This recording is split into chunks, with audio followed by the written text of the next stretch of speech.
This is a podcast on independent film, primarily. Mm-hmm. Do you know Rooftop Films? Familiar with Rooftop Films? Oh, yeah. Yes. Well, you have to come this summer I to do. something. I do. Oh, great. Well, this is with Rooftop Films. Oh, great. It's on their website, and I partner with them. And my name is Adam. Hi. Hi. It's nice to meet you, Lily. Yeah. If I can call you Lily. Yes. Okay, great. I was saying to Lauren on the way in that it's kind of funny. I just this morning got an email from the publicist, Emma, about the fact that you're in a... Could you close the door? Thanks. Okay, cool. Thanks for the water. That you're in a new play at the Public Theater, going to be directed by Steven Soderbergh, right? Who, thank God, got out of the film game because he had obviously no sort of sense of what he was doing in that sphere, Yeah. right? Well, that much we know. Yeah. But anyway, long story short, in 1988, I was a member of the Public Theater. I was 11. No, I'm kidding. But and I saw you in a play there, and it was the first time I knew I was introduced to you in any way. And I said, "Who is that girl?" Wow. I did. I was like really swept up in your Wow. I really liked. I thought first of all you were so uniquely, appealing and attractive.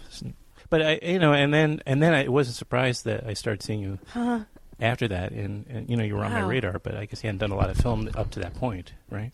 I had done a couple of things. 3, yeah. Okay. Yeah, but Mystic Pizza or something. Exactly. Say anything in Mystic, and then I had a little bit of change to come to New York, and I just knew you needed a little bit of cash to make the city work. You know what I mean? Yeah. Yeah, and then coming to do a play, it was perfect.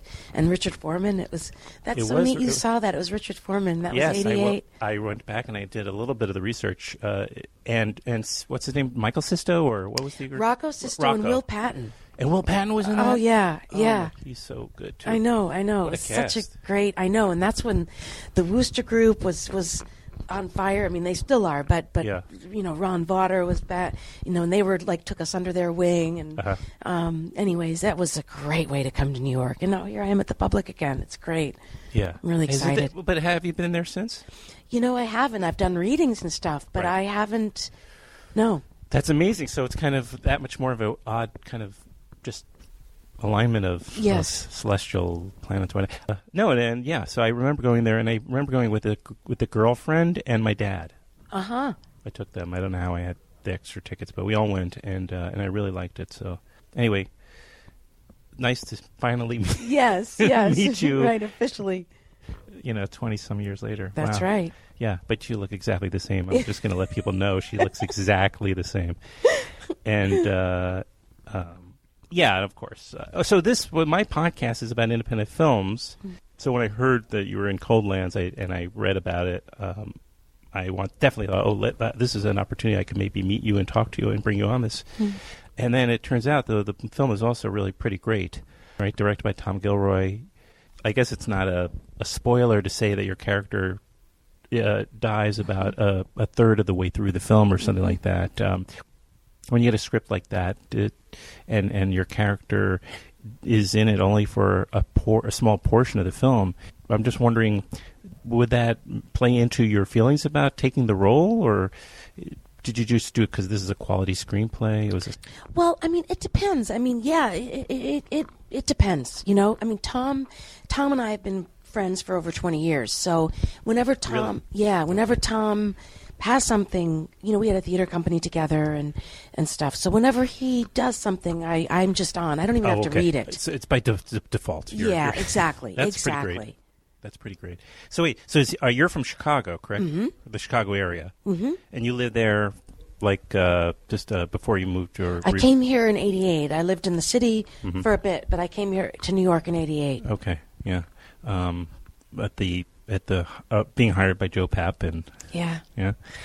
Was Tom from Chicago area, or did you... No, I met Tom when I moved here. I think I met Tom in 1990. Okay. Yeah, so it's been a while. So yeah, but it was right around that time. Yeah.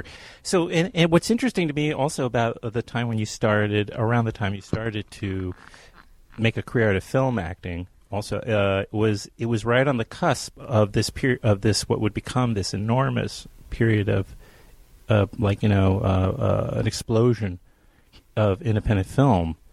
There have been some hints at it before, let's say, 88, 89, 90, what have you, right? With Spike Lee and Jarmusch and a couple of others. Sex, Lies, and Videotape, I think, was actually... Was that 90? It was early 90s, right? It was like at least... I always confuse the date. I want to say 90. But they always say that was... Basically, there was Cassavetes and Killer Sheep, and there was just a few. And Wanda and... Right. Girlfriends. Right. Was... what year was Girlfriends? Was that 85 or 86?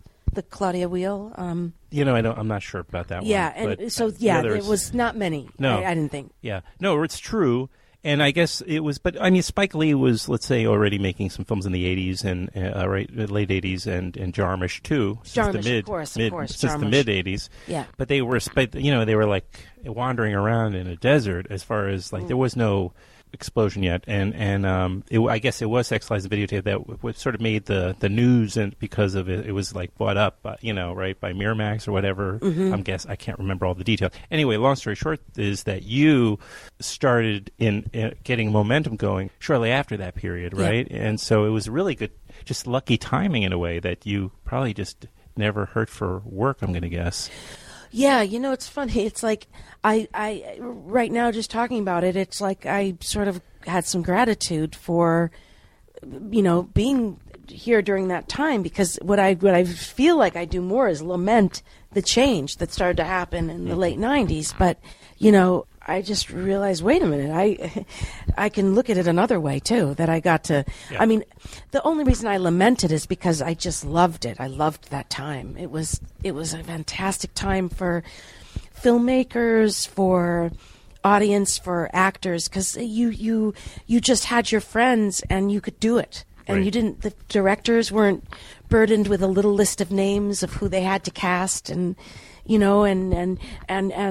didn't have the permit, you just found a way to shoot at night, or you just didn't stop you. It didn't stop, and it was a great time. It was so creative. That's what it was, and collaborative, and those are the things that I love. And it was around the late 90s you're referring to, when a lot of the smaller distribution companies went out of business. Is that was that a big part of it? Or it was that, but it was a confluence of things. I think that's when money started to shift. It's when I think there was like a new business section in the Times. I found like the Wall Street probably started to. That was probably shifting. Something was shifting with the capital. Right. And it felt like the independent financiers, something had shifted there, and all of a sudden, I think with Pulp Fiction, it feels like that changed something, in that you realized it could be a good investment. You didn't have to put a ton in, and you could make some back. Yeah. And so something shifted there, and then they started to think that they could they could sort of have an artistic say in things, or say like, well, this is what you're going to have to do, or who you have to have in it if you want to. Yeah. And so all of a sudden, the vision is being impaired, in some way of the director. Yeah. So how did that affect the work you were doing, or the parts you were choosing? Well, that's where I just felt like there wasn't as much opportunity, because now a lot of other actors had come into the game because it became a cool thing to do indies, and people wanted to, and then of course if you had an Academy Award, or you had a foreign film that did well, you're going to look a little better on the sheet, No offense. I mean, there's some actresses who, they were the right one for the part or whatever, but I felt like there was sometimes these lists that the actresses always weren't the right ones for the part, but the investors wanted them, and that felt kind of lousy.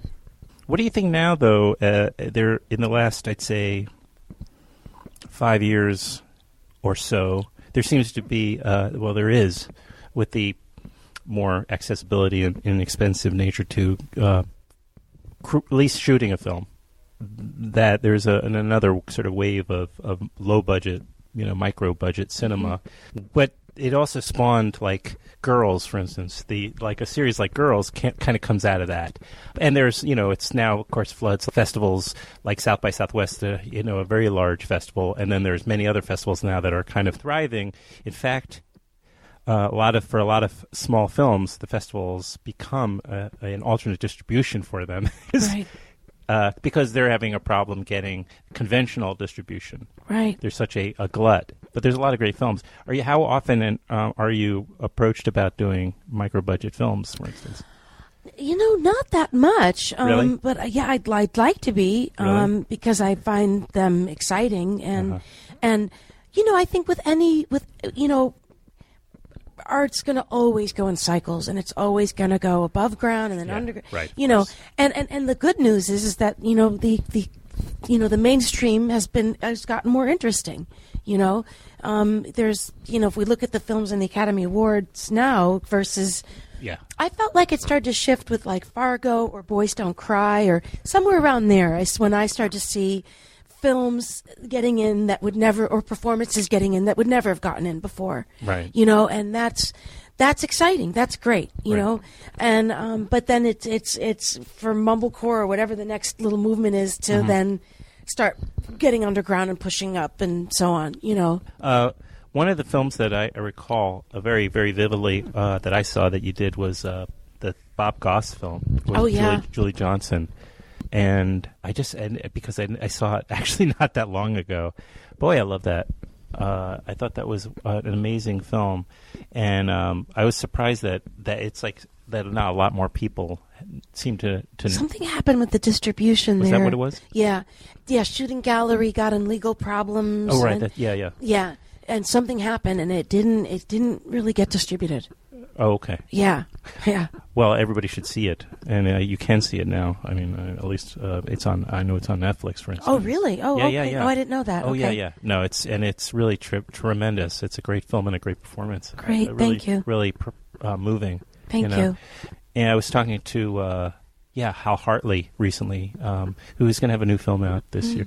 Have you had a chance to work with him? No. Oh, okay. That's another thing. I'll have to make a note. We'll get that fixed. Don't worry. Good. And he was saying, that there was a recent documentary made about the Shooting Gallery, and he chose not to participate, I guess, because his experience at the time, there was a company that was having quite a few problems, I guess, around this, right? Yeah.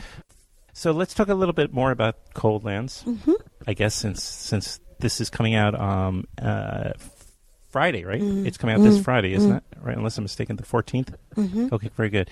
It was shot upstate? Yeah. Up here in New York, right? Yeah, upstate New York, yeah. And how was that experience? Well, I have a house across the river on the Hudson, the other side of the Hudson. Yeah. Mid-Hudson Valley. Oh, very good. Yeah, and so Tom's more in the Catskill area and mountains area, and it was great. I would just drive across. Not so great because it was during Irene, actually, and upstate got hit really bad, no, it did. particularly the west of the Hudson. So that was actually tricky getting to work, and of course just awful for that area because they suffered a lot. But it was familiar stomping ground for me. Yeah. So that was great. Was that like crossing at Newburgh? Or, Exactly. I was just, I'm just kind of kidding around because I mean, I would cross the Kingston Bridge to get to Tom's. Yeah, Kingston, very good. The son decides to run off after his mom dies, and it becomes a big part of the film. Is that part of the state? You know what I mean? It becomes sort of, to me, like a big part of the story in a way, the landscape. Just a thought. But how was working with this young man? Great. I mean, Tom had been working with him for a year. So he knew that he had this actor? Yeah. And he had been coaching him and working with him? Yeah. Because he hadn't worked before? Right. Okay. Right. He lived... But he looks so familiar. It's so odd. Yeah, I think he has that look. He lived right near Tom upstate. Okay. Yeah. And Tom knew his family. And so, again, I feel like Tom was keeping me abreast of sort of where Silas was at, how Silas had changed a bit through the year, and things that worked for him and things that didn't. And I mean, I know kids and I like kids, and I know you got to be authentic first of all. Sure. Anything but, and they can smell a rat a mile away. So, but I also know that you have to find ways to get in that they may not know that you're. They may not know your technique, but like for instance, he loved his farm animals, he loved his ducks and his lambs, and so I knew that was going to be a way for me, or sports, and I like sports, so it's not like I'm being false, Right. Because I can talk sports with him, But So you're just talking as another actor? Exactly, as a friend. Okay. As a friend, just to get him comfortable and create a chemistry together, Yeah. a comfortable level of right, because he was out of his element. Exactly. Was he familiar with your work at all? Or? I doubt it. I doubt it. And what was the vibe on the set does Tom create? Because it's kind of a heavy-duty story. I mean, and then there's always this level of, and then he basically bonds. His character bonds with a loner, or I shouldn't say a loner, but sort of an outlier, like this right, the other guy. And I was wondering what kind of vibe he creates on the set, what kind of director he is in that way. Well, I mean, very intimate, and we would eat at his house upstate. He opened up his house to everybody. Okay, so at the end of the day, you guys would drive back. And Yeah. Wait, Yeah. You were on the other side. You were saying, right? So He's I in would the drive Catskills. over. Gotcha. Yeah, exactly. I'm sorry. Yeah. Yeah, and all the locations were pretty close. Yeah. And we would, eat it in his kitchen. Uh-huh. And, he tried to make the food really nice. He had Right. people that worked in the town cook the food, so very community oriented. Yeah. And very, as I say, intimate. So respecting the whole crew that's there, and like a family, setting up a comfortable environment, which is great, like an independent. Yeah. Yeah. Because it's a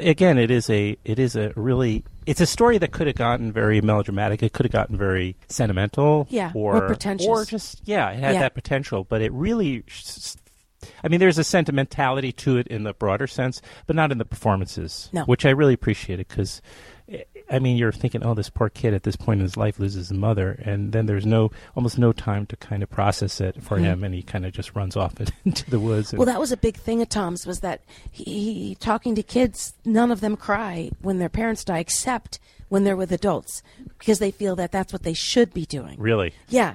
And so Tom did a lot of great things like that, just finding out the authenticity of it, and making sure to go there and not to the sentimental or the idea we have of a kid. Do you have your parents?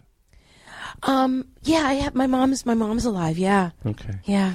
Well, again, the movie's called The Coldlands, and it stars Lili Taylor, of course, but it opens on Friday the 14th here in New York. Yeah.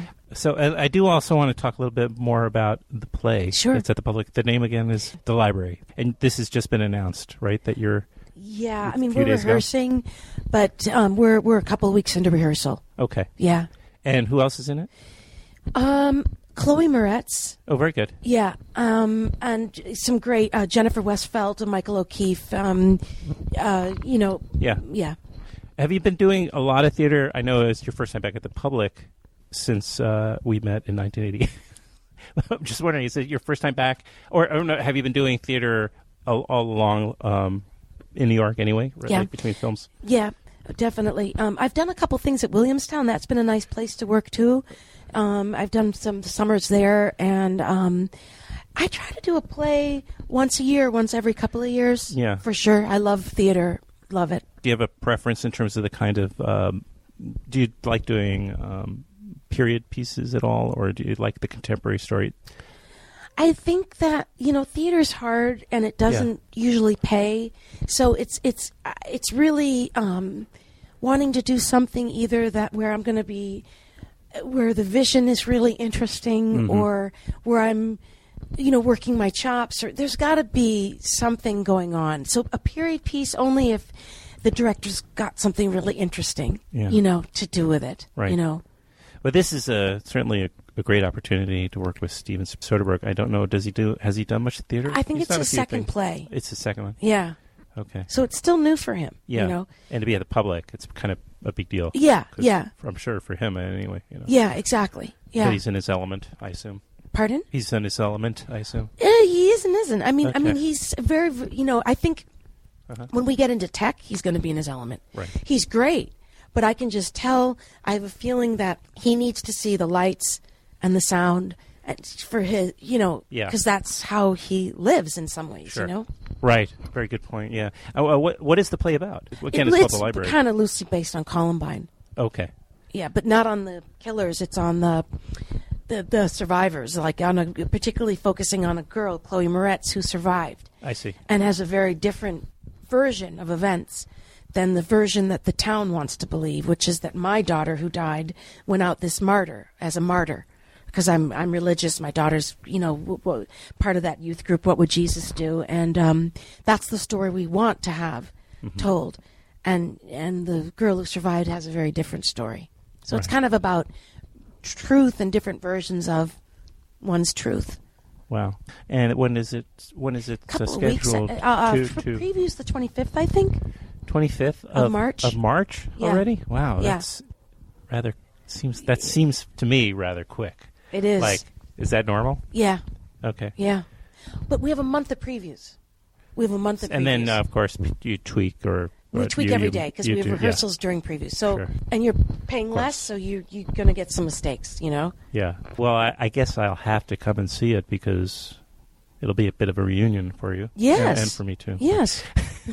Well, it's funny. I grew up in New York, and my folks belonged to the public for years. And they would take me, Lily, to plays that you have no business taking a small child to. I mean, I'm talking about literally they took me to see Short Eyes. Literally. Yeah. And I was like 10, Wow. And they would take me to see like David Rabe plays. Oh, my God. Growing up and going to the public theater, and you go there and you'd see these actors. I didn't know really that. I mean, I kind of had a sense, oh, this is special, but, I realized it, but I didn't want to be watching some of these plays. My God. They were pretty intense. That's wild. But, yeah, so it was a lot of... What a time. Glad I at least know that I saw them. Yeah, you did. I got in there. So when I was finally, hit my young adulthood and I was on my own, one of the first things I did, because it was relatively inexpensive in '88 to join the public theater and to go. So carry on the tradition. They were still doing so much great theater there, and I'm not saying they're not now, but it seemed like it was still a bit like under, Yeah, definitely. It was downtown, yeah. Anyway, so Cold Lands is going to be March 14th, and look for the library, right, because it's going to be in previews towards the end of March. And then, that's right. And we'll wish you, I wish you all the luck with all of that. Thank you.